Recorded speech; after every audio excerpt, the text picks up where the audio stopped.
నేను చర్చికి వెళ్ళాను సండే రోజు మీరు ప్రేయర్ చేశారు. ఎవరి దగ్గర అయితే 500 నోటు ఉంటుందో ఆ 500 నోటు మీరు చేతిలో తీసి పట్టుకోండి. నేను ప్రార్థిస్తాను, దేవుడు అద్భుతంగా మీ అకౌంట్ లోకి, మీకు తెలియనట్లుగా మీకు అకౌంట్ లోకి ఏ విధంగా వస్తుందో తెలియకుండా మీకు నాకు అర్థం కాలేదు సార్. అకౌంట్ రప్పిస్తారని చెప్పని ఆ రోజు సాయంత్రం నా అకౌంట్ లో 1,00,000 రూపాయలు డబ్బులు పడ్డాయి. అయ్యి బాబోయ్, పిచ్చి బాగా ముదిరిపోయిందిరా మీకు. 1,00,000 రూపాయల డబ్బులు మీ అకౌంట్ లో పడ్డాయి. 1,00,000 రూపాయలు, 1,08,000 చిల్లర ఎంత పడింది. ఇంకా ఆలస్యం చేయకుండా మీ అందరిని పిచ్చి ఆసుపత్రికి తోలేయాలరా.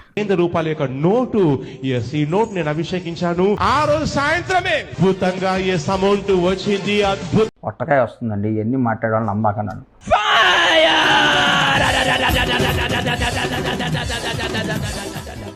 ఎన్ని ఎన్ని ఎన్ని ఎన్ని ఎన్ని ఎన్ని దారుణాలు సార్. సౌమ్య, యేసయ్య నీకు ఉద్యోగం ఇవ్వబోతున్నాడు.